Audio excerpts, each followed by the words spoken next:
So good afternoon, everybody again, and thanks for being with us today. This webinar was organized to support countries in the Asian region to promote and implement activities and initiatives on soil organic carbon assessment, management, monitoring, and reporting, with an eye on the potential to establish or boost a carbon financial mechanism. The webinar was organized under the umbrella of the Asian Knowledge Hub on Sustainable Soil and Land Management. And in order to start really the webinar, I'm briefly going to introduce you to this hub that it might be good for you to know about. So please give me 1 second. I'm going to share my screen again.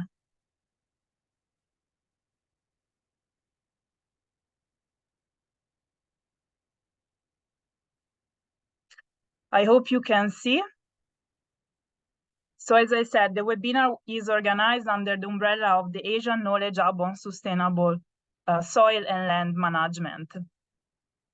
The objectives of the hub are that of facilitating the exchange of knowledge and experience on sustainable soil and land management in the Asian region, enhance the capacity of individuals and organizations in implementing sustainable soil and land management practices, facilitate the identification of knowledge and technology gaps that can boost research and development activities, encourage the adoption of proven methods while inspiring innovation in sustainable soil and land management, and not last, we really hope for the hub to support project formulation and implementation activities.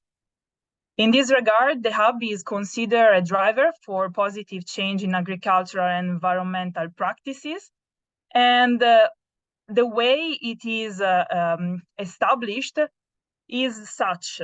The hub reports and describes countries' original engagements to assess, monitor, preserve, restore, or enhance soil health over time, as well as United Nations contributions.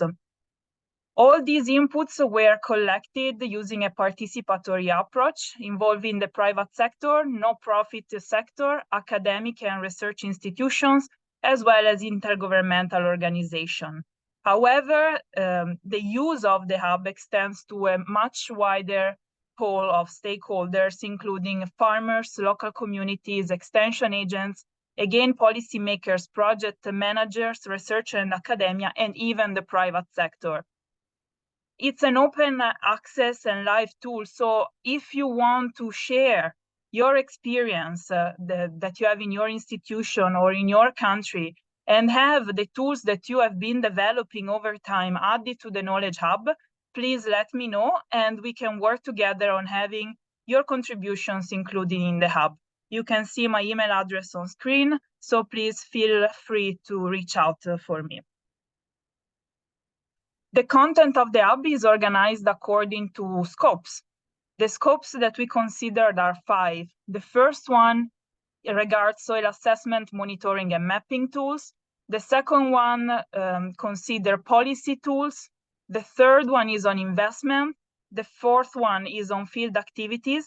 And the last one is on communication.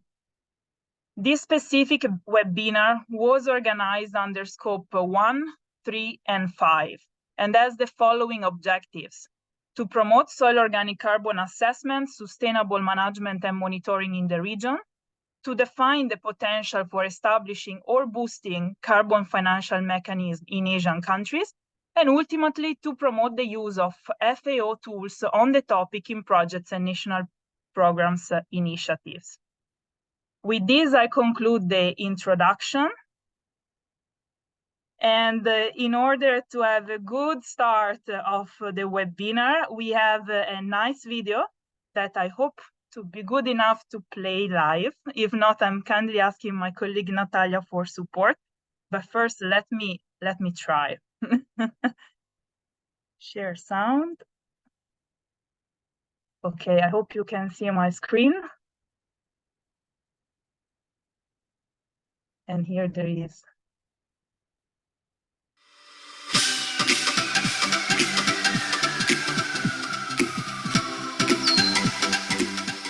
If you were asked to picture the world's largest treasure, you might imagine a large vault filled with chests of jewels and gold. But the world's largest and possibly most important treasure is buried right beneath our feet. Soil holds massive amounts of organic matter, which increases its ability to store and release the nutrients essential for plant growth.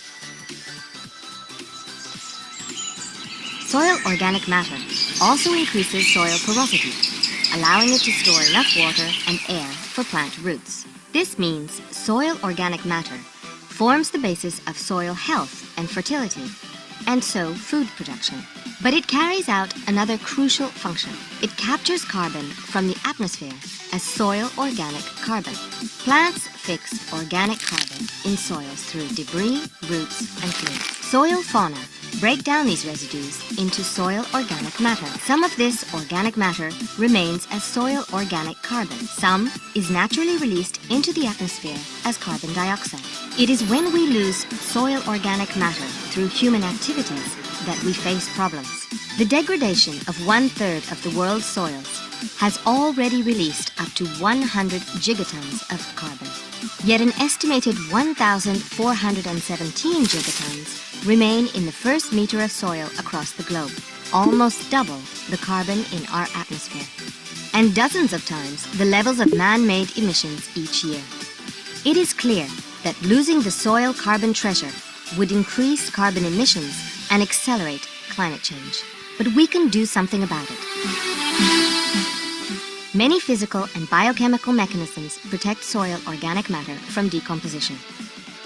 Soil management practices influence these mechanisms and can bring carbon gains or losses. Since soil organic carbon is highly dynamic, we need to find innovative ways to sequester more carbon by adapting strategies to local conditions. We also need to monitor and report changes in soil organic carbon. And we need to maintain soil organic carbon stocks in vulnerable hotspots. Peatlands, permafrost soils, and black soils are particularly prone to carbon losses. Grasslands store more than double the amount of carbon in all other agricultural areas. Drylands are important because although they have low carbon content per square meter, they cover a large surface area. Scientists have already demonstrated the many sustainable soil management practices that can preserve and boost soil organic carbon. Governments now need to support land users to implement them. This is a huge task, but an even bigger opportunity. We can enhance resilience to extreme events. We can restore soil fertility to provide cleaner water and nutritious food, and preserve terrestrial biodiversity. And by rehabilitating the world's degraded soils, we can remove up to 51 gigatons of carbon from the atmosphere.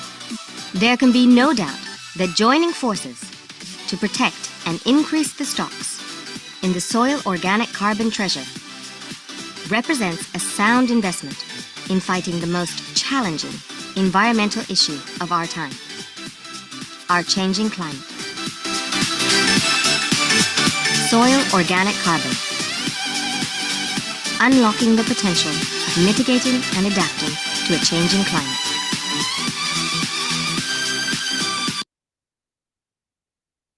Okay, I hope you enjoyed it. And many thanks to the Global Soil Partnership for producing it. I really hope that it sounded clear from your side, because sharing videos is always tricky. But just in case, I put the link to the video in the chat if you want to have a look at it later on.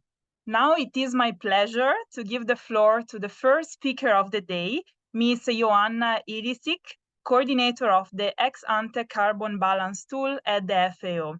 Ms. Ilisic, the floor is yours. Thanks for being with us. Thank you so much, Lucrezia. Hello, everyone. Let me start by sharing my screen.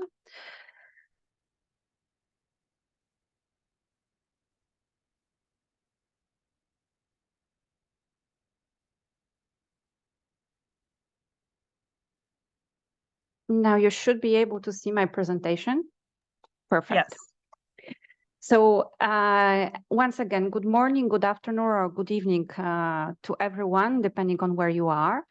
I will be presenting work that we do around what we call exact suite of tools, and more particularly the exact tool itself, and how it relates to soil carbon management. So before I start diving into exact, I wanted to introduce more properly myself and also the team and the work that we are doing. So again, my name is Joanna Ilisik or Ilicic, depending on how you want to pronounce, both are fine. I'm an economist and coordinator of all activities around the exact suite of tools. Today, I will show you a few insights from our work. As I said, and I wanted to mention first that we are based in FAO headquarters, more precisely in the Agri-Food Economics and Policy Division, in a team that is called Economic and Policy Analysis of Climate Change, where we work on a broad range of issues related to agricultural sector adaptation and mitigation to climate change.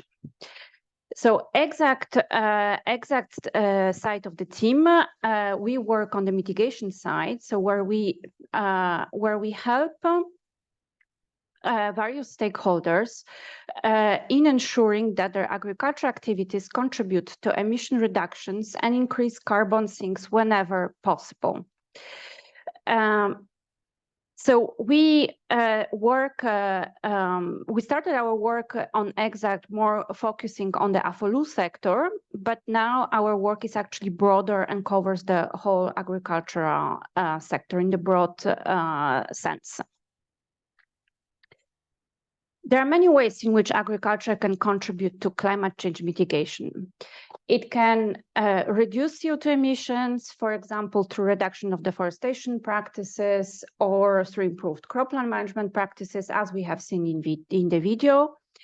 It can reduce methane and nitrous oxide emissions through, for example, more efficient livestock management or water management on rice, for example, or better nutrient management on cropland. Agriculture can also help to sequester carbon through many activities, including those that restore or improve soils.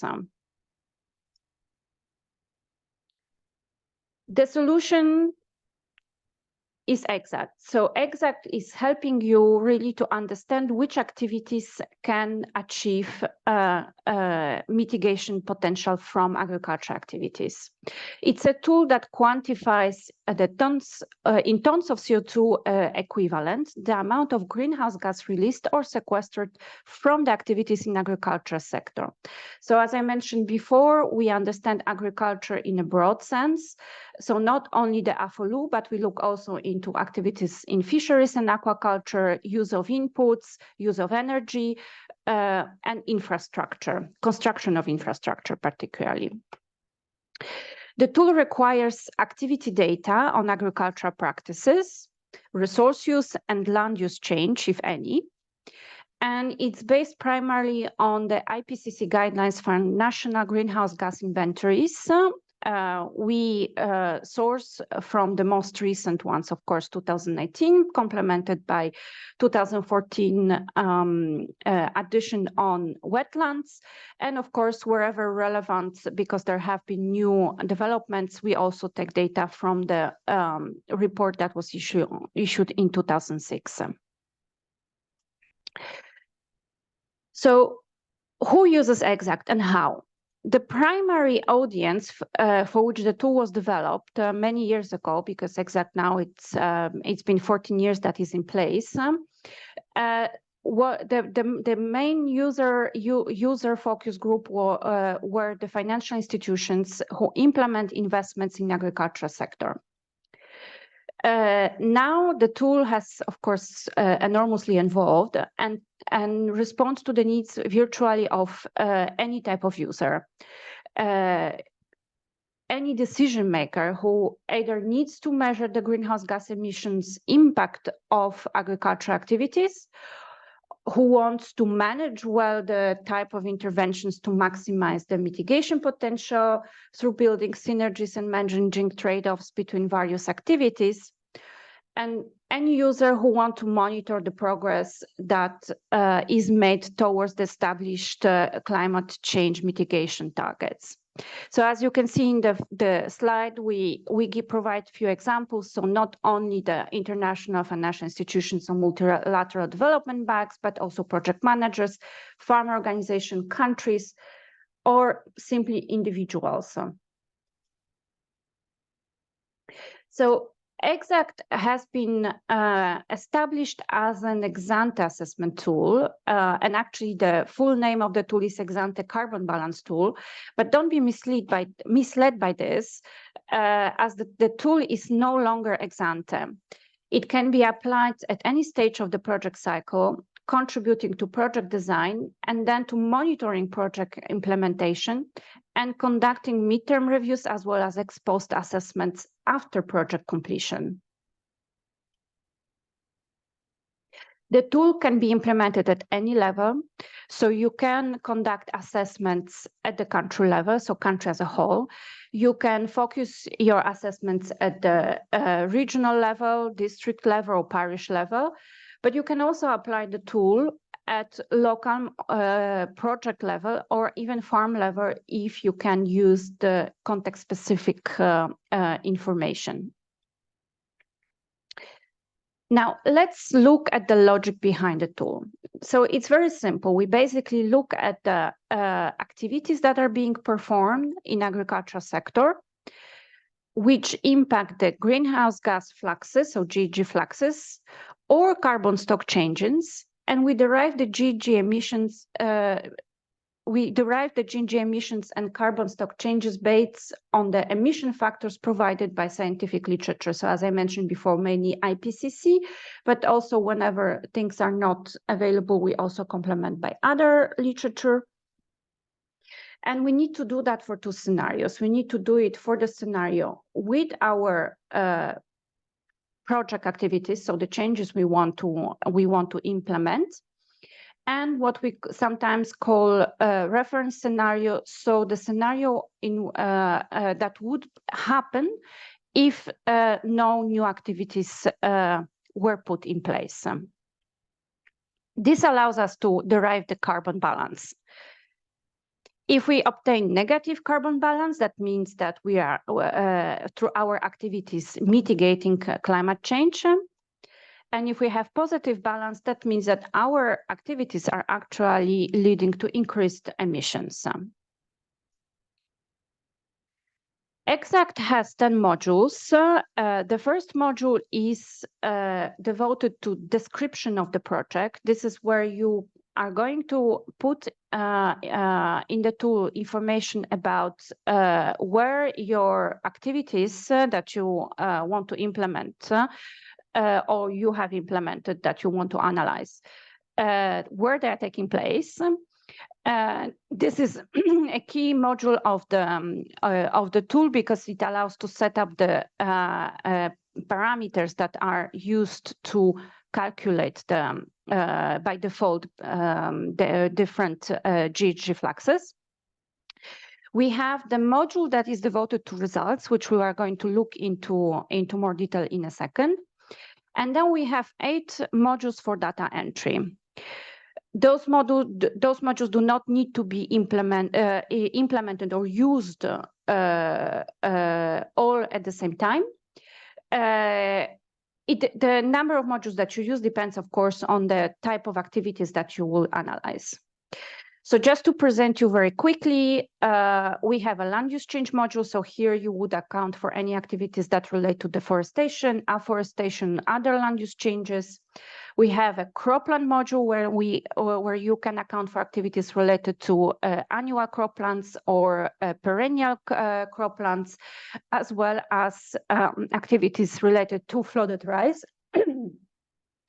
We have a module that is devoted to analyzing the GHG fluxes related to grassland management and livestock management.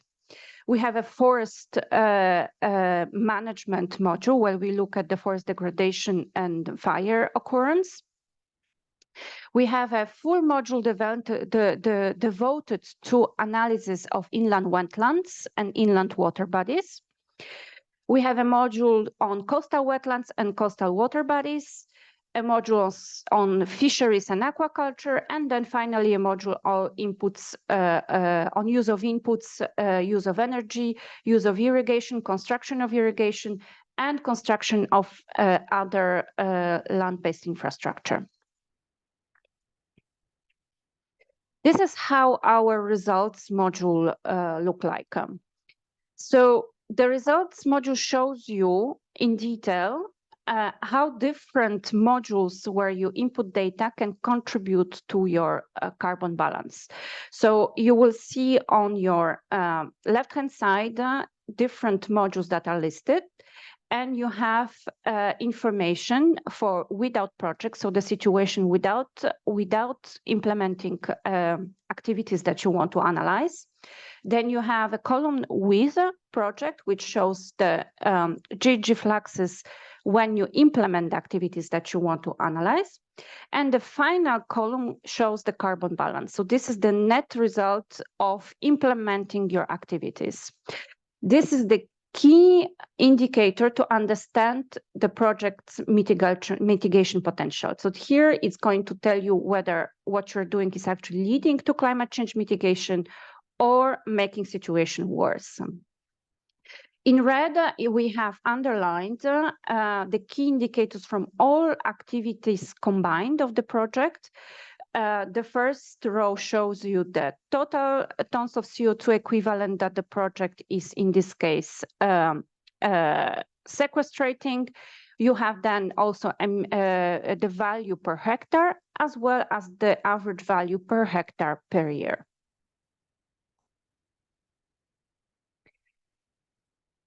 So again, just to underline that the results show you to that the results help you to measure the impact of your investment or your project, your activities on the climate, and they help you to build a better understanding of what can enhance sustainability. They help you to manage activities to maximize the mitigation potential of an investment. They can also help you to see what kind of combinations of activities can bring more synergies, or whether you have any trade-offs that you must consider in order to make sure that you are making the best out of the possible options that you can implement. And then it allows you to, the results allow you to monitor, report, and verify achievements against local, national, or even international goals or requirements. The final remark about the tool's results that I would like to make is that even if the tool allows you to obtain reliable measurement of GHG fluxes of agriculture activities, we have to remember this is just a tool. The results, of course, are as good as the data that a user inputs into it. So in this context, defining realistic scenarios is particularly important. And this is why we always underline that exact results should only be used in the context of, for example, carbon credits, if the analysis is properly framed within the methodology of measurement and monitoring and verification of compliance of the crediting authority. This is pretty important because, of course, I mean, again, trash in, trash out. You need to have a very, very solid framework within which you define your scenarios in order to make sure that what you're actually putting in place is of quality and makes sense. Now I would like to show you a project that we have analyzed in Indonesia to show you how exact results can be obtained and how they look like for a real project case. So this project was pretty large. We had 30,000 beneficiaries. It was a project that was implemented over 5 years for more than 9,000 hectares of agricultural land. and with the overall budget of 151 million USD. You can see on the map different project intervention areas. The project was implementing activities that involved introducing improvements in the existing agroforestry systems, but also creating new agroforestry systems. The project was also aiming at improving management of paddy fields, but also extending the area under paddy. The project also wanted to implement climate-smart agriculture practices on annual croplands and increase number of livestock, particularly goats. Last but not least, the project was also planning to increase use of inputs, particularly fertilizer and pesticides, and construct new infrastructure. This slide shows you the overall results. This is the first thing that you see when you open results tab of Exact. You have the summary of GG analysis, where Exact tells you the key information about your project, so where it's located, what kind of climate has been considered for the analysis, what kind of moisture. Then you have the total area of the project that was analyzed, and it provides you, of course, the overall mitigation potential. Right next to it, you see the overall results. So as we can see in green, the carbon balance of the project is negative, also as shown in number, the minus 119,000 tons of CO2 equivalent. However, we see as well in the graph that with project, we still have emissions, and without projects, we have emissions. Those two bars that are in red. However, how we are applying the green carbon balance? Well, basically, without project implementation, we would be producing more emissions than with project implementation. So the net result is negative carbon balance. So our project is actually reducing emissions. In the two graphs that are just below, you can look into more specifically into where the different contributions come from. So we can see that particularly flooded rice, despite the improved management, water management practices, is still leading to emissions.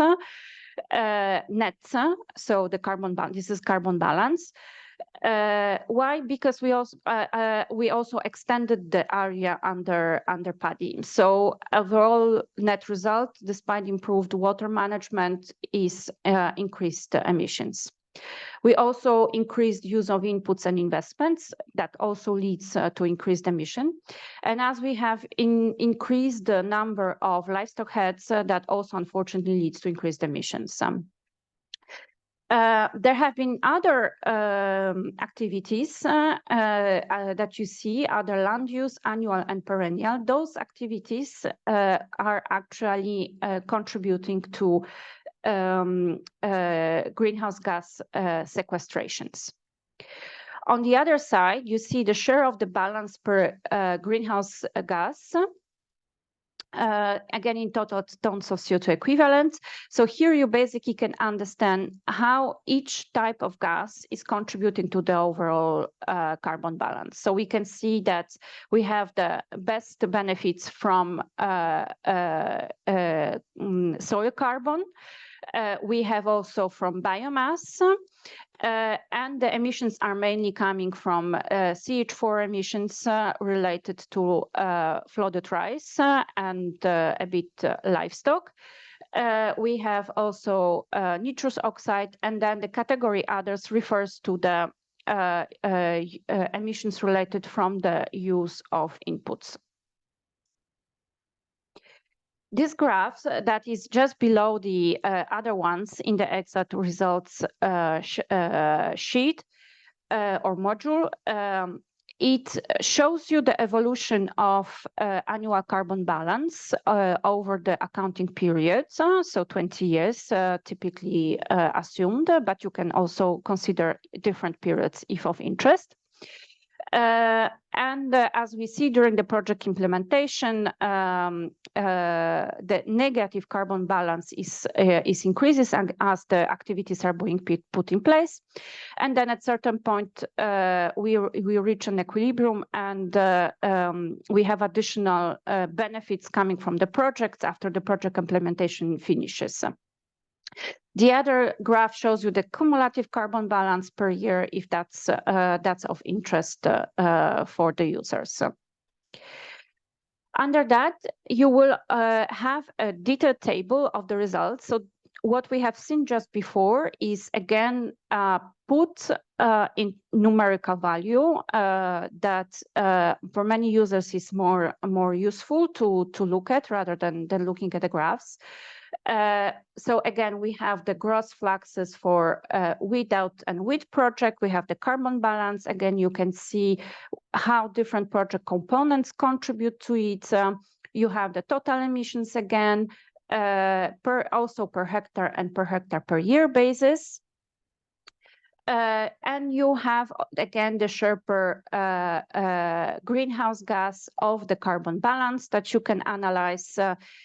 And we have a button that we call Tier 2, where you can click on it and go into even more detailed decomposition of various results if that is of interest. So when starting working with the tool, how to approach it? The tool is relatively straightforward, but you still need quite some time to understand how to input the data properly. So we worked with our colleagues from FAO e-learning academy to develop a completely free training on using EXAC to estimate the mitigation potential of agricultural interventions. It's quite a lengthy course, so it goes into quite a lot of detail, because I think if you wanted to look at all the modules, it's about 9 hours of training, but you are not obliged to do the full course. You can also look only the modules that are of interest to you. And it shows you nicely also using some practical examples on how the tool is structured and how to get the first grasp of it. We also are ready to provide more detailed trainings for those who are interested. Our team is regularly providing capacity building to interested users. And those capacity building workshops are more focused on understanding on how to develop the scenarios rather than going into detailed structure of the tool that the online course is already covering. To download EXAC, you can simply go to our website. You have also the QR code if you want to use it, and you will need to register to download our tool. This is just to make sure that all the users agree to terms and conditions of using the tool as per FAO intellectual property rights policy, but the tool is free of use to anybody who wants to use it. And with this, I thank you for your attention and look forward to receiving your questions. Thank you. Many thanks, Ms. Ilicic. It was a very good presentation. We have some time for questions. I would like to remind participants that they can either write them in the question and answer box, that would be the best, or otherwise they can also raise their hand and we can give them the floor, and so they can pose their question live. Maybe to break the ice, I would like to ask you a question myself. is FAO retaining any data entered in the tool at all, or not? No, we are not, because the tool is basically right now in the current version is working completely offline. So the user is downloading the tool and then using it offline on his or her own. Many users, though, choose to contact us to verify the quality of the information they input. But of course, this is treated with full confidentiality in case they share the information with us. Thank you very much. And there is not any cost implied, right? So for the verification of the analysis, yes, there is a cost implied, because we spent significant amount of time diving into the analysis, and our activities are almost fully financed from the services we provide. But that's something that, of course, we are happy to discuss further. And I'm not really able to tell you how much it is, because it depends on a case-by-case basis, depending on how many analyses we are talking about and whether this is like kind of ad hoc assistance or not. However, for those people that have technical questions, specific technical questions, they don't understand something, how to work it out. We have an email address that is exact@fao.org, which is provided on our website, or as well, you can also write to me. We try to our best of possibilities respond to those questions and provide ad hoc guidance to users whenever we have time to do that. Thank you very much. Maybe can I ask you the courtesy of putting in the chat box the link to the tool, and also the email address that people can use for contacting you and your team. Thank you very much. I don't see any hands up, but I'm kindly asking you to, well, please stay with us, because we will have also a sort of panel discussion with additional questions on this very interesting tool coming up soon after the next presentation. And please, if you can keep an eye on the question and answer box, because very often questions come in as people have the time to digest all the information that has been shared. So thank you again very much for your contribution and presentation. I'm now passing the floor to the next speaker, that is Ms. Natalia Rodriguez, Land and Water Officer at the Land and Water Division of FAO and representative of the Global Soil Partnership Secretariat. Ms. Rodriguez will introduce us to the carbon assessment and management tools developed by the Global Soil Partnership. So, Ms. Rodriguez, the floor is yours. Thank you so much, Lucrecia, for inviting me to this webinar. I'm pleased to be here. Good afternoon to everyone. I hope you now can see my screen so I can start. Let me briefly introduce myself. I'm Natalia Rodriguez Eugenio. I'm a Land and Water Officer. I'm part of the Global Soil Partnership Secretariat. I'm based in Rome, in FAO headquarters, and I will be presenting today several of the tools that the Global Soil Partnership has developed to monitor, verify, and report in soil organic carbon, and particularly through the initiative called REC-Soil. And why we put this focus on soil and on carbon? Well, I'm pleased to present after Joanna, because you will see that there are a lot of synergies and the convergence of the different tools, but this goes a little bit more in detail of the soil component. And why is because the soil has been identified as one of the world's most vulnerable resources in the face of climate change, but can also be part of the solution, can be part of the actions that we can take to mitigate and to adapt to climate change. And this is because soil hosts or accumulates more carbon, is the biggest carbon pool in the terrestrial ecosystems, surpassing the carbon stored in vegetation and the atmosphere. Because the magnitude of the carbon accumulated in the soil is so big, so small changes in the soil organic carbon can transform the soil from a source of carbon to a carbon sink. And it depends on how we manage the soil that we will manage to turn off these changes and the fluxes of CO2 from the atmosphere into the soil or from the soil into the atmosphere. CO2, organic carbon sequestration in the soil through sustainable management has been identified as one of the most effective strategies to mitigate greenhouse gas emissions. But it's not only about sequestering soil in carbon. Carbon is also important because it contributes to the overall health of the soil.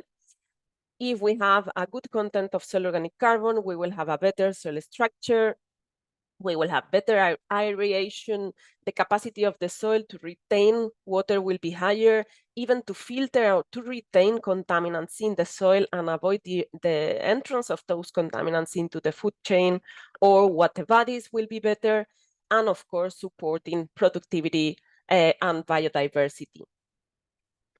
And why this soil organic carbon, and why is our ally to mitigate and adapt to climate change, is because it represents, as I said, the largest carbon pool in terrestrial ecosystems, and it's able to partially mitigate or compensate different greenhouse gas emissions.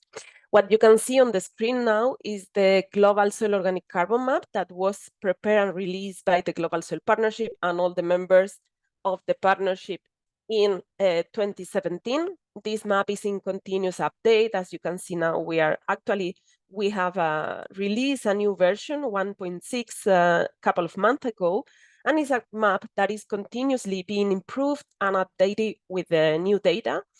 This map has been developed by the countries, and at the Global Soil Partnership Secretariat, we just put all the national submissions together to prepare this global map.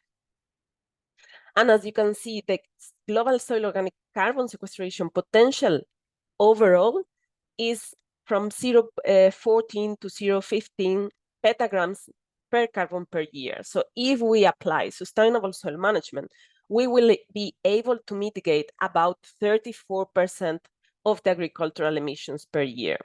And why this is important is because the implementation of sustainable soil management focus on soil organic carbon sequestration can restore soil health. And the soil health is, or the soil, let's say, it's the interface between air and water. So if we have a proper soil health and healthy soils, we can regulate and control the quality of the air and of the water. And of course, it will help us to have better food, healthier, safer, and more nutritious food production. So what I wanted to present you today are a couple of tools that we have developed, both documents and initiative protocols, etc., that can help countries and can help project managers to implement sustainable soil management for restoring soil health and for improving carbon sequestration and reduce greenhouse gas emissions. So the overall initiative that I want to present is the recarbonization of global soils, is the REC-Soil initiative, is an initiative focused on sequestering carbon in soils or maintaining the carbon that is already in the soil through the adoption of sustainable management practices. And the idea is that through this initiative, we engage and provide incentive to farmers for adopting these good practices to sequester carbon so they can contribute to the provision of ecosystem services and, as I said, to the mitigation and adaptation to climate change. How we implement REC-Soil? Well, we start from the identification of hotspots. And for this, the FAO, Global Soil Partnership, and the Intergovernmental Technical Panel on Soils, the ITPS, developed in 2021 the Global Soil Organic Carbon Sequestration Potential Map. This map considers 4 different scenarios: business as usual, and then 3 sustainable soil management scenarios. So that it means that we consider the application of the input of 5, 10, and 20% of organic matter into the soil to increase this carbon sequestration. And the scenario has been calculated over a period of 20 years. So as you can see, the first image that is practically orange and yellow represents business as usual in 20 years. So if we continue agriculture as we are doing now, how much carbon we can sequester. And as you can see, these orange and yellow colors basically means nothing. So on the contrary, the soil will become an emitter of CO2 and other greenhouse gases, while if we adopt sustainable soil management practices, particularly scenario 3, which is the one that is more greenish and blue, we will have areas where we can sequester a lot of carbon. And as I mentioned a little bit before, actually, if we implement these sustainable soil management practices, we can mitigate about 34% of the agricultural emissions per year. Of course, this cannot be the only solution if we really want to tackle climate change. It has to be paired with other mitigation strategies like better livestock management, reduce the use of synthetic fertilizers, reduce tillage, for example, fire and burning of agricultural residues, and of course, reduce fuel consumption. But the challenge will be to increase and maintain the soil organic carbon stocks while we decrease greenhouse gas emissions. So this is where we need to look at, and this is what the RegSoil initiative is trying to do. Of course, we need to be mindful of the environment we are working on.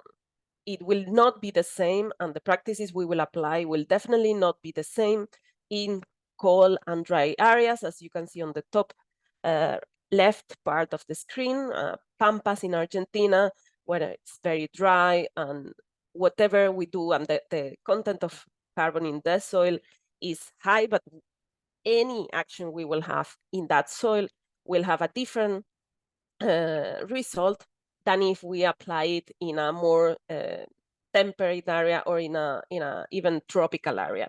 So the practices we need to apply will be completely different, and we need to think that there is no one solution that can fit all the purposes, but we need to adapt what we do. So that's why RegSoil is also very flexible, because it allows us to adapt the practices and even the measurements to the environment that we are working on. Just for you to have an idea of according to the Global Soil Organic Carbon Sequestration Potential Map, where we have the highest potential to intervene. As you can see, if we look at regions, the Latin America and the Caribbean region has the highest potential, but also Asia and Africa has a very high potential. And this is why, because we are considering already degraded areas. We have the highest potential in soils that have already lost part of the original content of carbon. So we can restore those soils, we can restore those ecosystems and environments through carbon sequestration in the soil. So in the case of Asia, what is more important for us today, as you can see, there is a very high potential for sequestering carbon in soils. So which documents or which kind of materials we are using for implementing RegSoil? Well, we have, let's say, 3 guiding documents. The voluntary guidelines for sustainable soil management that were approved by FAO conference, all the members in 2017, sets the principles of what sustainable soil management is, and some guiding ideas on how to implement sustainable soil management. So this is, let's say, our main document and where we base all the actions. But at the same time, we have 2 protocols that we use in RegSoil, and I will tell you a little bit more later on. But those are the protocol for the assessment of sustainable soil management, because we need to know if the practices we are implementing are really compliant with the voluntary guidelines or not, and if they are really having a positive impact in soil or not. And then we have also the GSOC MRV protocol. This is the Global Soil Organic Carbon Monitoring, Reporting, and Verification Protocol that was launched first in 2020 and is now currently under expert review, also taking into account the results of the pilot projects we are implementing.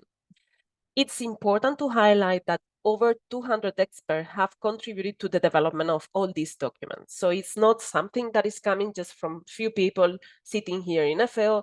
It's really a collaborative action that has been contributed to the development of these documents. So I think this is a very high value of these documentations.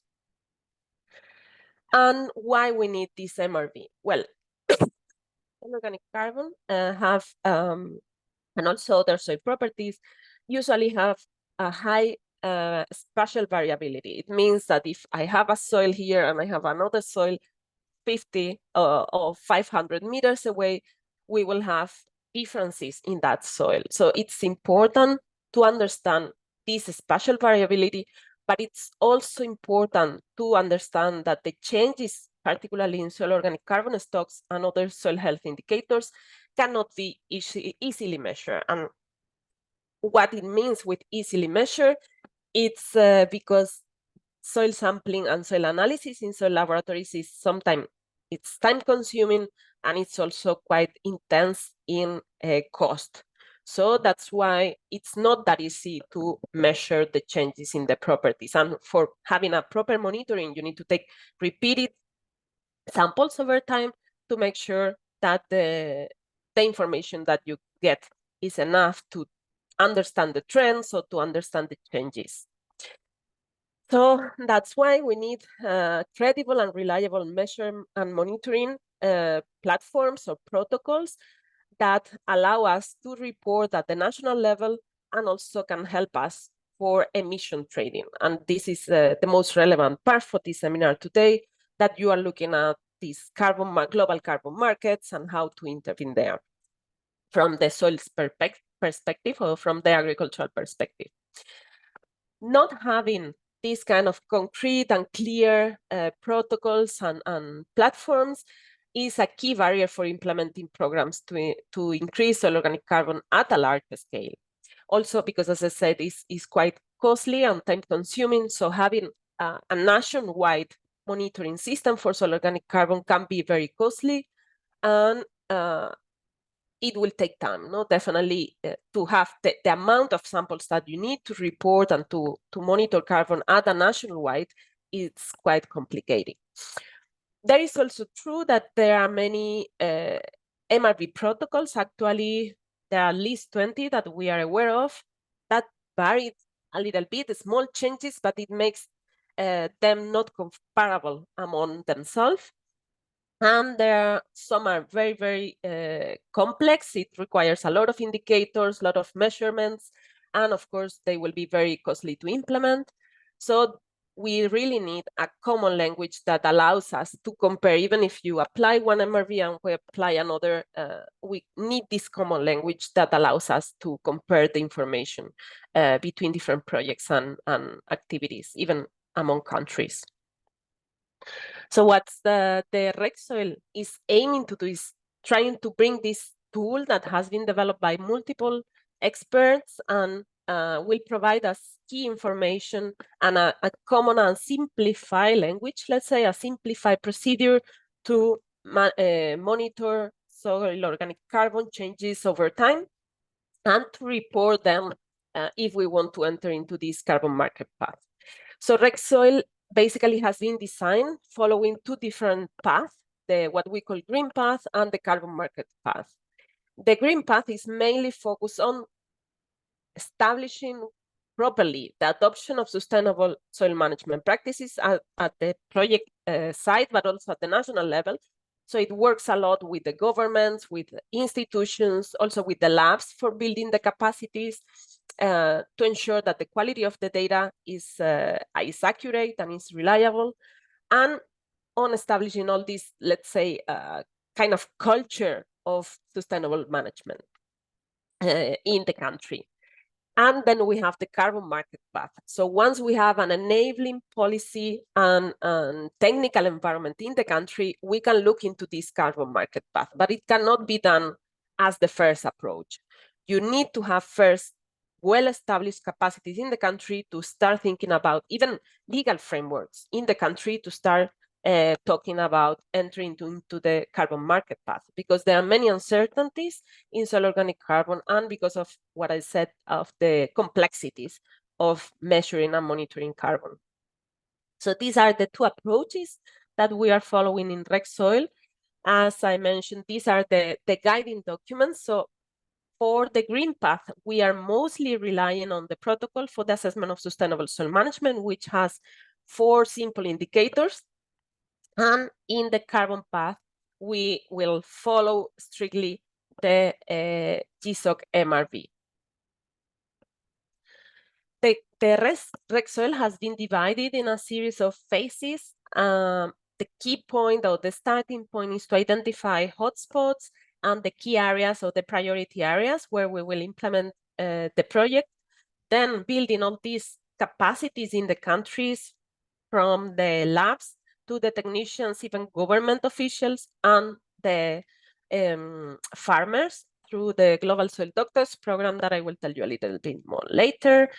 And then we have a baseline assessment. We analyze the status of the soil and the soil organic carbon stocks at the very beginning of the initiative. Then we adopt, or farmers adopt, sustainable soil management practices, and then we monitor the changes in the soil indicators over time. We mainly focus on taking, because of the cost and labor intensive of taking soil samples, we just do it on year 1 for the baseline assessment, and on year 4 for the after implementing the sustainable soil management practices to see the changes in the soil indicators. But throughout the project, we have a visual soil assessment of the key soil properties, so we can understand if the practices that we have applied are going into the right direction or not. So very briefly, I will mention more in detail all these steps. So we identify the priority areas and the definition of the project areas based on the convergence of global change issues, what is called global change issues. We look into biophysical and socioeconomical issues to identify what are the best areas. Then we cross this information with the soil organic carbon sequestration potential map. And with this, we come up with a kind of hotspots areas where we have a high potential for sequestering carbon, but at the same time, we also have some socioeconomical aspects that need to be tackled, as well as some biophysical aspects that we need to take into account. For example, the loss of forest, water deficiency, water scarcity, nutrient deficiency. So with RegSoil, we not only look into the carbon, but we also look into try to solve or address other degradation processes and aspects, limiting the capacities of smallholder farmers to have a proper livelihood. So once the total area of the project has been identified, what we do then is to divide this project area in what we call intervention areas. So basically, the idea is to find homogeneous units, or relatively homogeneous units, where we can do the sampling. Imagine that we have a project of thousands of hectares. We cannot sample every single hectare because it's very costly and labor intensive. So we have to identify homogeneous areas where to take the sample, and then it will be representative enough to extrapolate the information into the same areas. So as you can see here, we have these homogeneous units. So we will decide in these units that are the same where to take soil samples and to do the visual soil assessment. The sampling, very briefly, how we define the sampling strategy. So we have decided to have 5 points where we take samples, soil samples, to then have a composite sample. And we also take description of the soil indicators using the visual soil analysis protocol on 3 of the 5. So for this monitoring phase, as I mentioned, we consider 4 key indicators that are common for all the REC-Soil projects and the visual soil assessment, but we also have a set of additional indicators that we will consider depending on the circumstances of the project. So the 4 indicators that we are considered as mandatory in all the projects is soil productivity. For representing physical properties, we are considering bulk density, then soil organic carbon and soil biological activity. And in this case, we are considering soil respiration. It's worth to mention that these 4 indicators have been selected after a lot of discussion and agreements with the countries, with all member countries of the Global Soil Partnership and FAO. So those indicators should be available in all the countries. It's information that we can get in all the countries. So that's why we have selected those 4. But of course, we are supporting them with additional indicators depending on other soil degradation processes or soil threats that we identify. So for example, if we have erosion problems, we will also measure that and how the management that we are applying is helping to reduce or to halt soil erosion or any other problem that we can have in the area. These are just some images of how we measure. So ideally, we should take samples on the field and describe the not soil profile, but at least describe the landscape, the main problems, and the management practices that are applied. And then we also apply the visual soil assessment that is based on the FAO guidelines that were published 2 decades ago.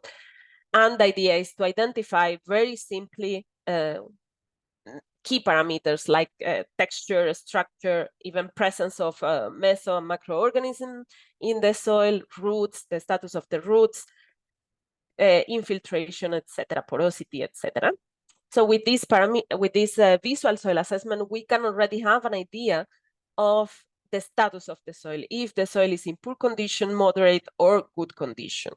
We do this monitoring every year, and we are able to see or assess the changes. It's also very important to consider that this is not done by FAO staff. This is done by technicians in the country. It can be technicians from universities or research centers that are supporting the implementation of REC-Soil, or by technicians of the farmers' associations. We have also, as I said at the beginning, REC-Soil is quite flexible. So in countries where we are implementing the pilot projects, those countries have already introduced their national indicators. So for example, in the case of Costa Rica, they are already, or they have already agreed to consider other parameters, other indicators they want to consider to assess if the practices are proper or are good or not, let's say. And it can be, for example, the rate of compost that is being applied in the farms, or the vegetation cover, or the percentage of living fences. And depending on those indicators, each farms get some scores. And if the scores are over a limit that has been agreed, it means that the farm is being sustainably managed, and then it will receive a payment for ecosystem services. When we enter into the carbon path, as I mentioned, we have the GSOC MRV protocol. This is much more technical, and it goes much more in depth. And it looks not only in changes in the SOC stocks, but also looks into the greenhouse gas emissions or removals from the agricultural projects. Some key aspects of the GSOC MRV is that it's only applicable to certain lands and activities. It's not applicable to every land use. It needs at least 8 years to be applied to, it has been considered as the minimum period to see some changes in soil organic carbon. And the methodology basically consider the analysis of the soil organic carbon, bulk density, particulate organic carbon, which is the most labeled fraction of the carbon, where we will see and where we will be able to see changes more rapidly. And then we have a soil organic carbon modeling and greenhouse gas estimates using exact. So that's why it's very relevant that we are presenting just after them, because you already know what the tool is about. And of course, it requires regular monitoring and also auditable reports. What are the land uses or the criteria that allows us or that do not allow us to enter into the reg soil or apply the GSOC MRV? Is the, for example, in wetlands and peatlands, we cannot apply it, or that those that has been subject to drainage in the past 10 years. We also do not consider organic soils or soils that have a istic horizon, so very, very rich organic soils cannot be monitored using this protocol. It's mainly for mineral soils. And for example, we also do not consider forest lands that has been converted into grasslands or cropsland, or that has been deforested in the past 10 years. These are two reasons why we don't consider this kind of land use or land use changes. Is one, to prevent those land use changes to happen, and in the other side, because the changes in carbon will be quite complex to analyze using this protocol. So, for example, we use global data to assess if a territory or a concrete area is feasible for reg soil or not. And for this, we use, for example, global data sets as the Global Forest Change database, no, to get this information. One important thing of the reg soil is the number of information, the amount of information that we collect. Initially, we have some tools, some calculation tools that allow us to estimate the number of samples that are needed, and also the cost estimate, how much it will cost to take all those samples, to apply the practices, and to implement the reg soil initiative in a given area. We also use Google Earth Engine, has several scripts to do this first stratification into homogeneous units, and all those scripts are available are freely available and are shared with everyone implementing reg soil. So it allows you to have a preliminary idea of the project area and then to define better the sampling design.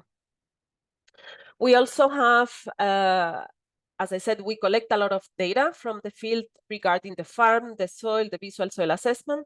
We are developing a mobile app, but we also have paper-based forms that are readily available and easily translated in all the languages. So technicians, even though they can go with a phone or with a tablet to the field, they also have these papers as a backup in case there are any problems with the electronic devices. And as I mentioned, we are developing this mobile application to go to the field with your phone and to be able to collect all the data regarding the farm practices and even the visual soil assessment. And as I mentioned, what to measure. So we consider soil organic carbon, bulk density, and particulate organic carbon to measure the carbon stocks. And then we adjust it by equivalence of soil mass to have a proper balance. And for this, we take we have harmonized methodologies to take the samples in all the countries to make sure that the data will be then comparable. For the sampling depth, this is something very important. We are considering now 30 centimeters in line with the IPCC guidelines, but it varies. Ideally, if we have enough resources, if we have enough capacities in the countries, also the labs are able to process a higher amount of samples, the optimal will be to go up to 1 meter in depth. Otherwise, 30 centimeters is the minimum requirement we are asking. In some countries, depending on the tools that are available, for example, some countries only have years of 0 to 20. So in this case, we recommend to take 0 to 20, 20 to 40, to at least make sure that we are covering these 30 centimeters. And the frequency when we take these samples is the baseline at the very beginning, then 2 years at least to measure the particulate organic carbon, that is the one that we will see changes more rapidly, and 4 years is mandatory.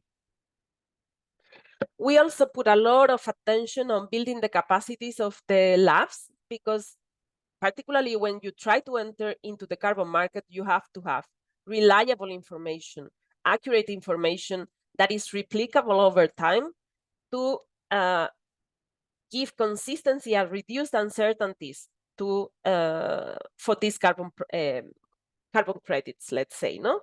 So that's why we work with the Global Soil Laboratory Network on building first standard operating procedures, so everyone measures the same in the same way, and then to build the capacities of the countries on quality assurance, quality control, and also safety.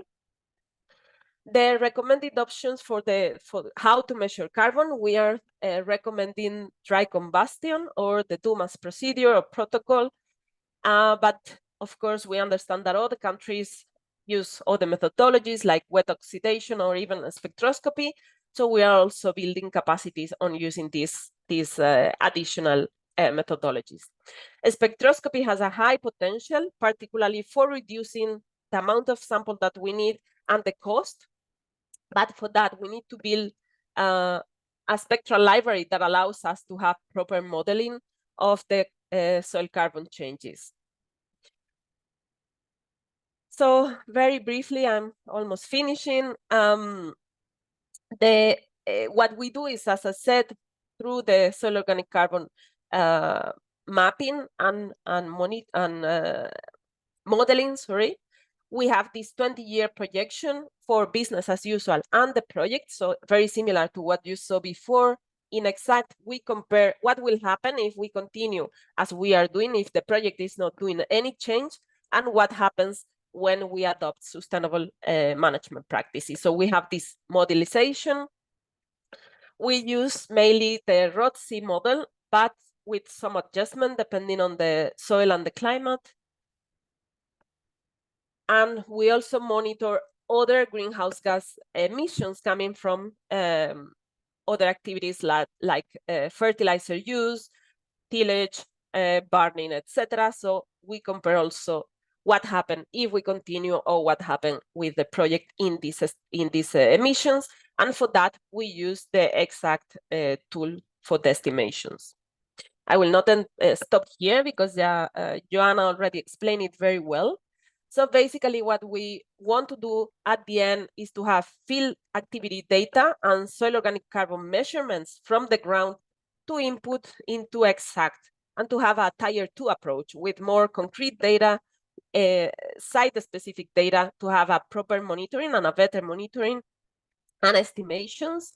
And with all of this, we can have idea of how the project is contributing, but if we apply or scale it up at the national level, we can also have information that is useful for the national greenhouse gas inventories and for the reporting, for example, no?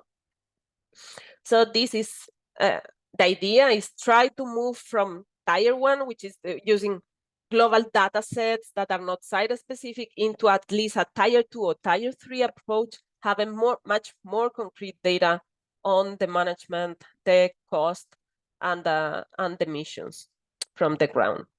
Just to finalize, there are some other tools and documents that are also very relevant to RegSoil, but because of the sake of time, I cannot enter into details. I hope we have the opportunity to discuss them in another webinar.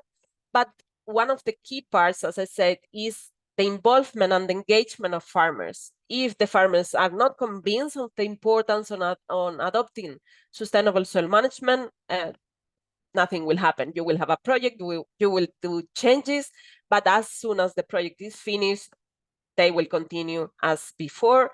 So that's why it's so important to engage them and to make them aware of the role of soil organic carbon, not only for mitigating climate change, but also for having a better productivity, safer and more nutritious food. And we do that through the Global Soil Doctors Program. It's a farmer-to-farmer training program that, using very simple educational materials, has been able to raise the awareness of farmers and engage them in adopting better practices. And we also have 2 other tools. We have a manual on soil management practices for soil organic carbon maintenance and sequestration. This is a compendium of, I think there are more than 200 different practices applied in different parts of the world that have a positive impact on soil organic carbon maintenance and sequestration. If you go to this manual, it's 6 volumes manual with different land uses, you will see how much carbon has been sequestered through these long-term practices and which other benefits and ecosystem services can be provided through this practice. Of course, it's not a description of the practice per se, it's just a compendium of practices applied in different parts of the world that could be positive and useful for your projects.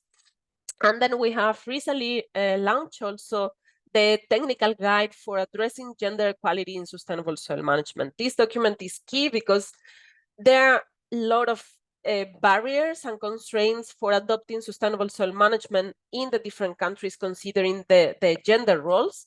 So this guideline has a kind of checklist that allows us to go through that and identify which kind of measurements we need to adapt and adopt in each of our projects to make sure that the gender is properly addressed in the project. And just a quick overview of where we are now implementing RegSoil. So the most advanced projects are those in Mexico and Costa Rica, and in Togo as well. We have had, as you see, those are small pilots with a few farmers involved, but actually very much involved, very much engaged in applying the project. And we are covering many different crop land uses and crops. We are working from livestock to annual and perennial crops in the different countries. In Ecuador, we have already started the training part, the phase in which we focus mainly on building the capacities, and there are some other pilot projects in discussion in other countries as well.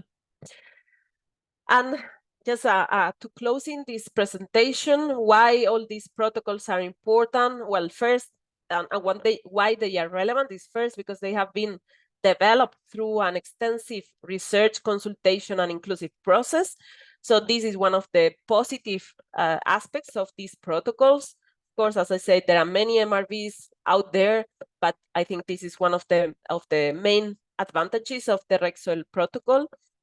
They are robust, but flexible enough to adapt to the different situations in the different countries and projects, and they generate results that can contribute also to the national greenhouse gas inventories.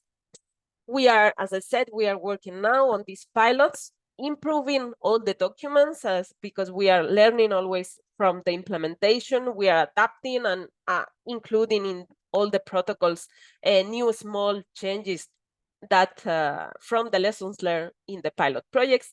And we invite all of you, if you are interested on one side, to start implementing the RegSoil pilots, to apply the protocols, and to give us your feedback to improve all these documents. And that's it for today. Thank you very much. And sorry if I took a bit longer than expected. Thank you very much, Natalia, for the very good and comprehensive presentation. And just for answering your question on the Global Soil Doctor Program, there will be a webinar in 2024 that will address this type of initiatives involving farmers. There are a few questions for you in the question and answer box. And also I would like to invite all participants to keep an eye on it because there are questions and there are related answers that might be of your interest. Indeed, like Joanna already answered one on Exact that was quite interesting. So we have the time to take a few questions live. And maybe I will start with this one, Natalia. Sorry. Can RegSoil be implemented only through the FAO Global Soil Partnership, or can countries take action on it also by themselves? That's a very good question. Thank you so much. Well, actually, as it's designed now, it can be implemented both, either involving FAO or not involving FAO. All the documents of FAO, you know, are publicly available. You don't need to pay to access the tools. Those are really ready for download in the platform. What we are doing when getting involved is just to harmonize the methodologies. What we are trying and building the capacities of key people in key institutions in the countries to make sure that then the country is able to implement it by themselves with these key people already trained on the methodologies. It's just a matter of harmonization, but of course it can be implemented alone. And actually we have a very good case in Cambodia. It's being implemented with the IRTC, and the InSoil Institute in Cambodia is a project focused on carbon farming, let's say, but it's very much in line with the RecSoil. So what we are doing is regular exchanges between them and the RecSoil team here in FAO to make sure that we are going into the same direction, to share experiences on what they are doing and what the RecSoil is doing, and also sharing information on the data that has been collected. So it can be implemented independently. We just recommend to involve FAO to make sure that it's implemented in a harmonized way, but of course it can be implemented as a standalone project. Okay, and in relation to this, thank you so much. When would be the best time to engage in RecSoil? For example, if a country or an institute, today attended this webinar and say like, wow, I like RecSoil, I want to engage in it. I have a project, but we are half through its implementation already. Can they implement it or not? Yes, there is no timing for implementing, or not perfect timing for implementing RecSoil. It can be adopted anytime. The important thing is that we are able to collect enough data. As you saw in Joanna's presentation, and also I mentioned it, we look into the past information as well for the estimation of greenhouse gases and the impacts on soil. So if you are able to collect data, so for example, you are throughout a project, you have already implemented some changes in the management practices, but you know what was there before, and maybe you don't have soil data for building the baseline, but you can take as a neighboring farm, for example, and consider that as a control or baseline. No, we are also considering that in the protocol on sustainable soil management as a possibility. So of course, the ideal will be, I want to change the practices in this farm, I start measuring the baseline, and then I implement the whole process. But if that's not the case, you can use a farming neighboring farm to have the baseline or control information, or to collect the data from before. In many cases, many farms or many countries have regular soil surveys and soil data, so you can use that as a baseline and then continue measuring and applying the protocols and see and assess the changes. No, so there is really no concrete timing for implementing, and it can be implemented any time. Thank you very much.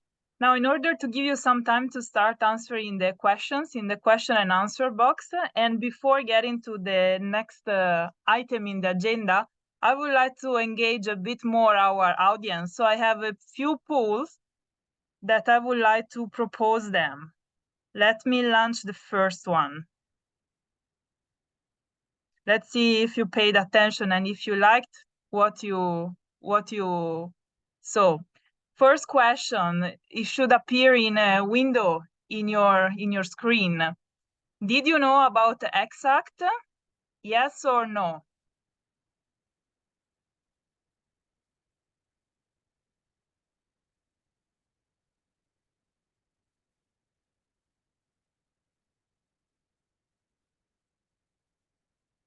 Let's see if you are enjoying this webinar and if you found it useful.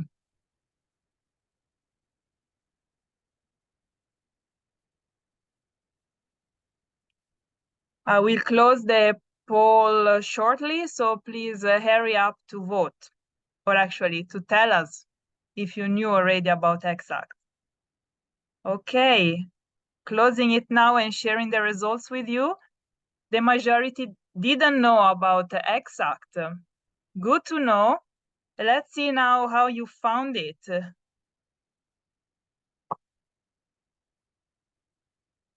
So the second question is the following. Now that you know about EXACT, would you use it?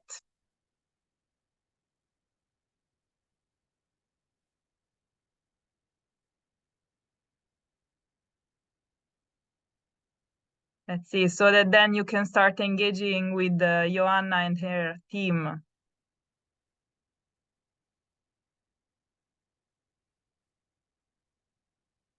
Please hurry to express your opinion. I will close it shortly.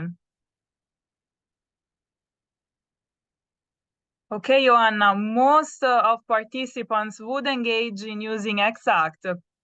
Good job, congratulations. Now let's see about Rexsoil.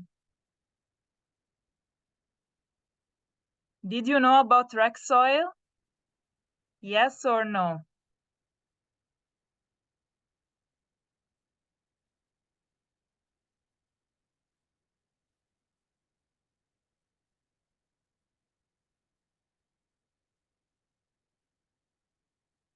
I will close the poll shortly. Natalia, the majority didn't know about Rexsoil. Now let's see if they will start using it.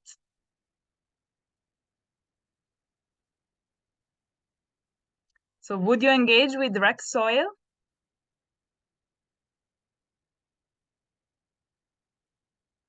It was a lot of information that Natalia shared, but it was also very comprehensive, eh? A lot of work for a good purpose. Let's see, I will close the poll shortly.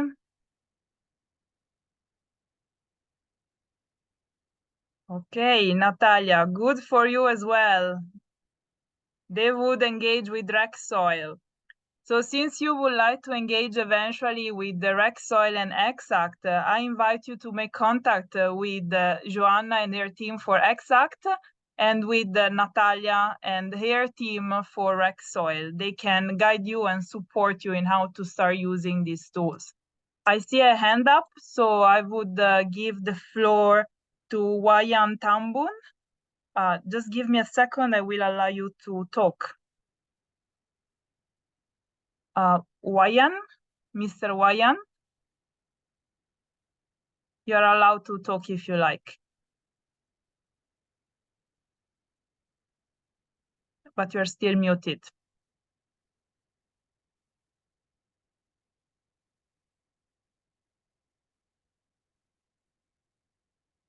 Mr. Wayan Tambun, you have your hands up. Would you like to make a statement?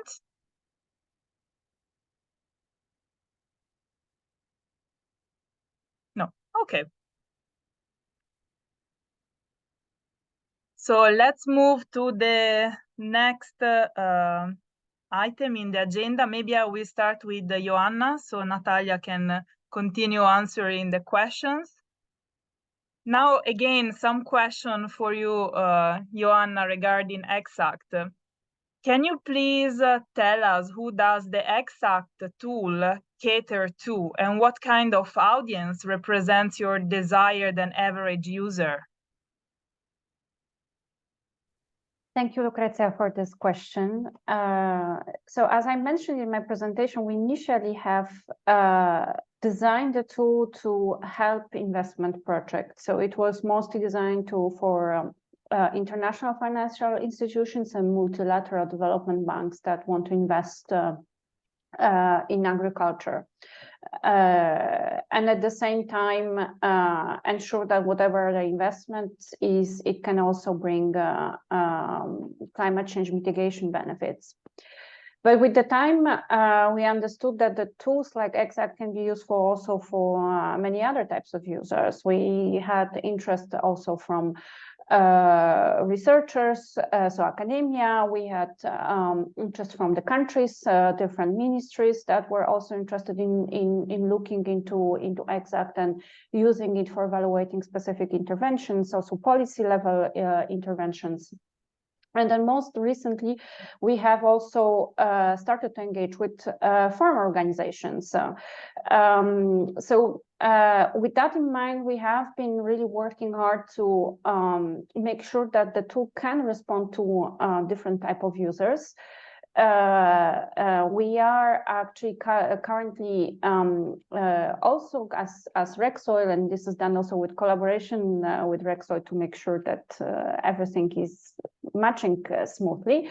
We are developing an online application that will be very similar to what you have right now in Excel, but will also kind of streamline and facilitate some of the data entry processes to also help those users that are really not of technical type, that do not understand what the nitty-gritties of carbon accounting are about, but still want to understand what the benefits that they generate through their agriculture activities, what the benefits are in terms of climate change mitigation.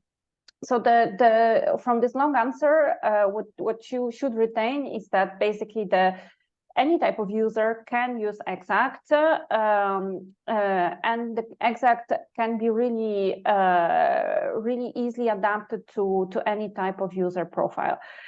One of the questions I received in the Q&A was about the data needs. So data needs are very basic. So indeed, for those users that really, do not understand very much what carbon accounting is about, they can just go and enter the hectares all covered by their activity, do some simple selection of different options that are available in Exact, and have the carbon balance and have a general understanding of whether their activity is benefiting climate change mitigation or not.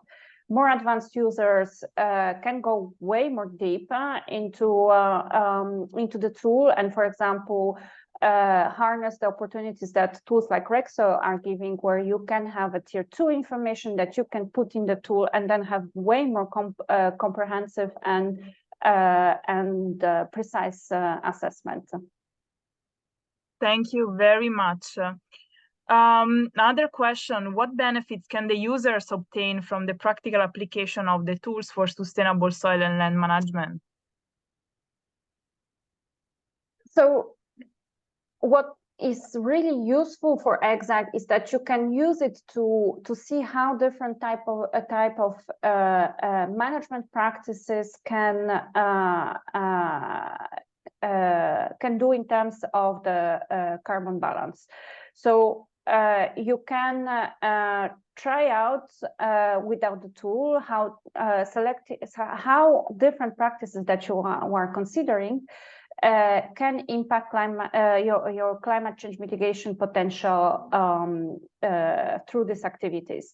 And that can help you in turn to select those that might be more beneficial. And also, so you can have a kind of general guidance on whether whatever you want to implement is beneficial or not, and then depending on the choices that you do, whether your choices, which choices are actually the most beneficial, and then optimize the mitigation potential of the implemented activities. Thank you very much. Let me see if Natalia is done with answering the questions. So I give you a break, Joanna.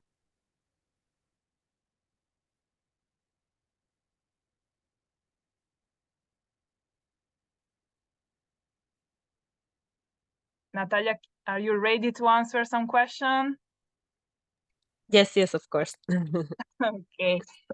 So can you please tell us who does the RecSoil tool cater to, and what kind of audience represents your desired and average user? So, well, the RecSoil, it's mostly designed to be implemented at the national level, although we are starting with small pilot projects, but ideally it's a program that will be adopted at the national level. So our main target are governments. For example, in the case of Costa Rica and Mexico, we are working with the government to design this legal framework that will support the entry into the carbon markets. So that's the long-term goal. So we are starting with the small pilots, building all the capacities, establishing the program, identifying specific indicators for the country, while we build the capacities of national institutions, the soil labs, and the legal framework. So that's our main audience. But of course, as I said, RecSoil can be implemented also at a smaller scale. So if you have a project in which you want to monitor the health of the soil, the impact of the practices you are applying, and also the greenhouse gas emissions through the combination of RecSoil and Exact, then you can apply it also at the project level, let's say. But ideally, it would be adopted at the national level. Thank you very much. And what benefits can the user obtain from the practical application of the tool for sustainable soil and land management? Well, the benefits are many, actually, and are many for all the different stakeholders involved in the project. From farmers, the benefits are clear. Of course, they will adopt better practices, they will improve the health of their soil, and this would lead into a better productivity, less dependence of external inputs, for example, less use of chemical, agrochemicals. So the incomes ideally will improve. Of course, we always need to take into consideration that there is a no gold solution. And when we change the practices, usually the response is not exponential immediately. It takes some time to, even we have some small losses at the very beginning, and then the productivity continues to increase. So this has to be also mentioned when we engage with farmers, explain them properly how the process will be, and don't promise a gold solution. No? But this will be the medium to long-term benefit for the farmer. The immediate benefit that they get is that we have this small incentive to pay the farmers that are getting involved in the project. And in some cases also, for example, in Costa Rica, we are building this national level payment for ecosystem services. So the government will be paying farmers that are complying with the principles of sustainable soil management and that are achieving these scores that I mentioned in my presentation. So they will get payment per hectare per year if they continue applying these good practices and improving the health of the soil. So these are concrete benefits for farmers. Other benefits for all the users, for example, as I said, we involve soil laboratories. In the first place, it will increase the amount of work that they have to do, and of course the financial benefit that they get, but it also helps them to strengthen the capacity of the lab. Some of the projects that we are getting are not only working on building the capacities, technical capacities of the technicians for applying standardized procedures, protocols, and improving the quality controls and the quality assurance that they have in the lab, also the health prevention measures, but also we are supporting labs in some cases by the procurement of equipment. So also equipping those labs with state-of-the-art technologies. The soil institutions, the research institutions get also some benefits out of the program because they are involved in the technical support to the farmers and providing feedback also to the government. So we are also building this internal network in the country, connecting all the dots of the different stakeholders that are relevant in agriculture. And finally, for the government, as I mentioned, these kind of projects can help them to account for the mitigation of greenhouse gas emissions, account for the sequestration of carbon, and it will also help them to report, and this is very important and did not mention it, but through the REC-Soil, we are supporting countries to report on the indicator on soil organic carbon under the Sustainable Development Goal 15.3.1. As you may know, soil organic carbon has been defined in the 2030 Sustainable Agenda as one of the sub-indicators for the land degradation. So we are working closely also with other projects, for example, on funded by the Green Environmental Fund on land degradation neutrality for improving the capacities of the countries to report on this sub-indicator on soil organic carbon. So they will have many, many positive impacts. And not only on land degradation, actually, the soil organic carbon has also, or is also being considered as a sub-indicator on the new biodiversity framework, the Kim Booming,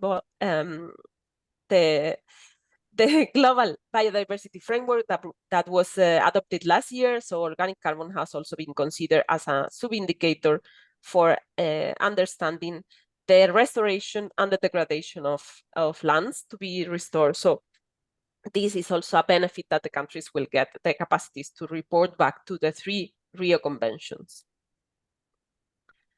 Thank you very much. Participants are exploding in the question and answer box. I don't know, maybe I should read some of these and we answer them live. But before that, I want to ask you both a last question that I think it's important. What kind of scientific and policy gaps are you feeling when it comes to carbon measurements for land management?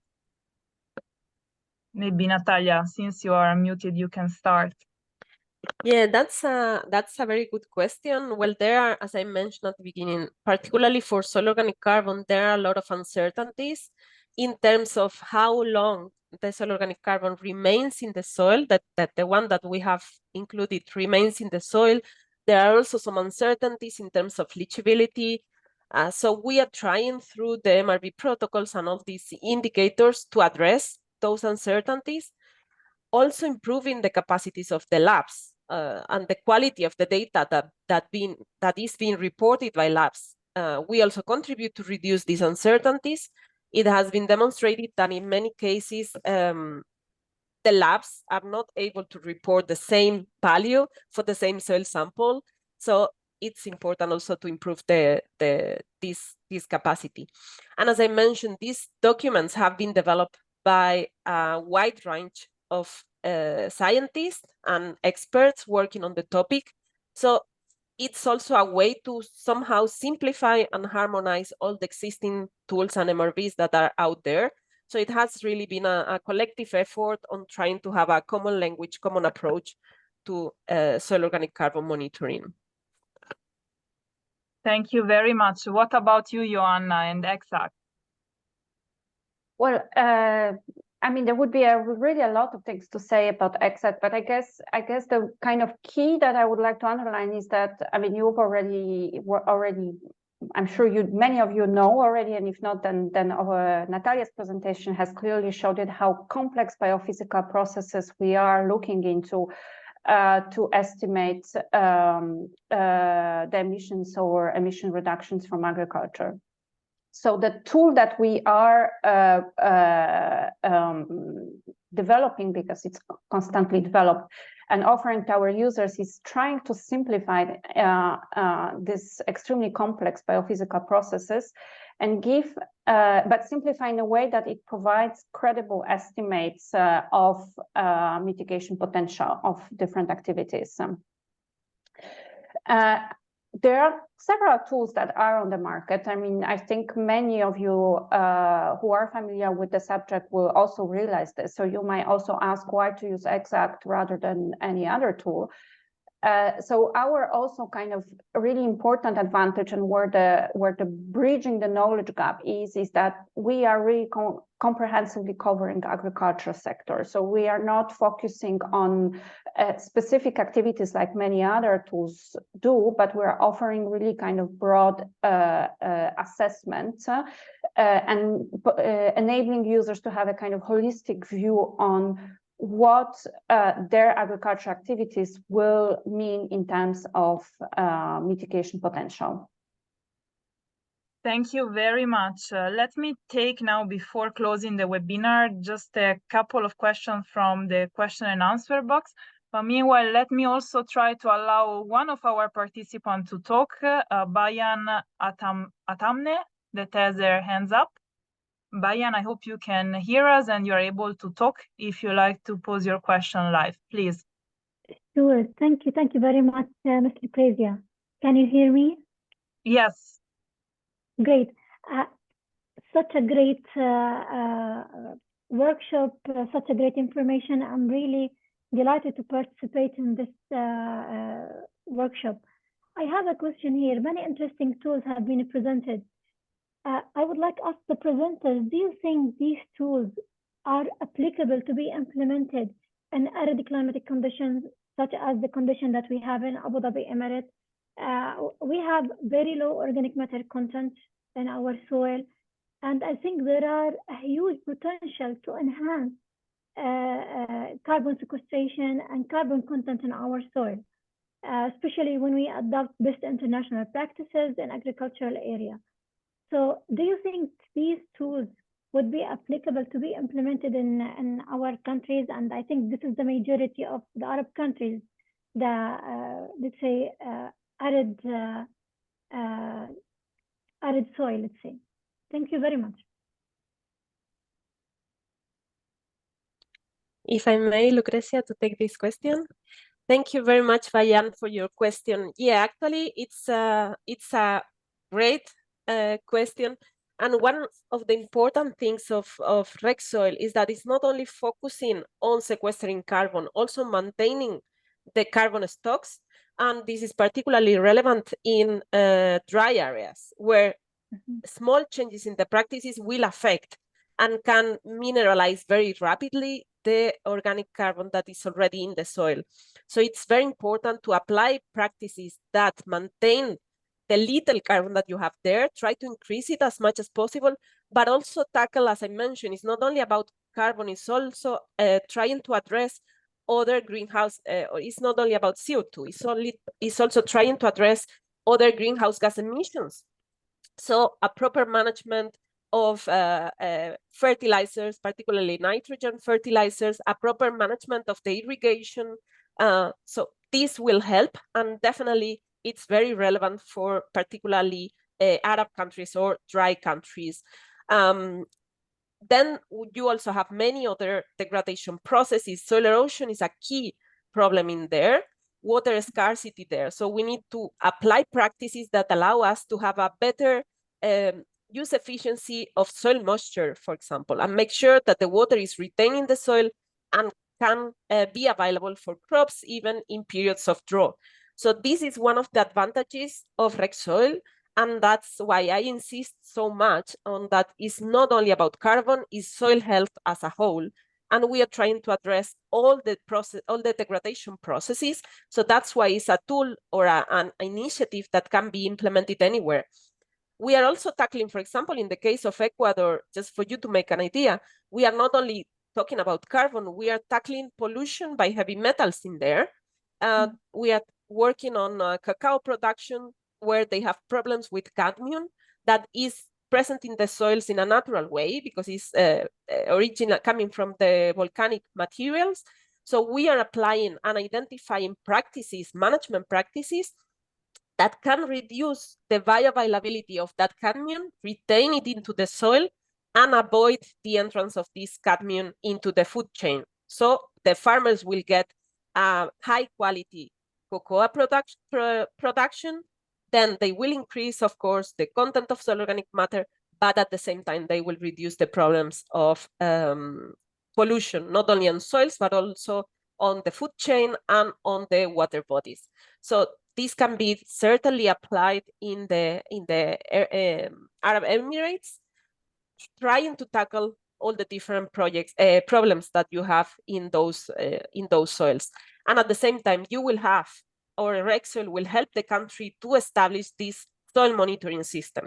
Because taking simple indicators, let's say, and few samples, you will be able to build this soil monitoring that then will be useful not only for agriculture or management per se, but it will be also a key information to be used by the government for taking informed decisions on many other aspects, like urban planning, integrated land use planning, etc. So I think definitely the initiative can be very helpful for those countries as well. Thank you very much for your answer. And I would like to mention that we already monitor organic carbon content in the soil, but definitely we will be enhancing our monitoring capability using this module and this tool. Thank you very much. Thank you, Bayan. Thank you very much, Bayan. Another question from the Philippines. So the Philippines is planning to implement REC soil. So based on the experience of countries with the said program, what are the main barriers for scaling up soil organic carbon sequestration? The main barrier, I will say, that is a financial barrier. At the very beginning, is a bit complicated to convince donors or investors to put the money into the project. But once it's running, then many other donors come and support it once they see the results, the immediate results, and the positive impact that it has. Just as an example, we started implementing RegSoil in Costa Rica with dairy producers. And as soon as the coffee producers that were in the neighborhood saw us implementing, they saw the trainings, they saw the farmers being involved. Now they are part of RegSoil and they are paying by themselves. So the farmer organization is paying by themselves to implement RegSoil. So once you start, so let's say we need some seeding funding to put the project or to start the project, but then as you start running it, the donors and investors will see the potential and the benefits of implementing it and will come and will afford some additional fundings for scaling up the project. But yeah, I think this is the main one. And then of course, understanding the capacity needs in the countries. In some other countries, we are facing problems with the capacity of the lab to process all the samples that we are generating.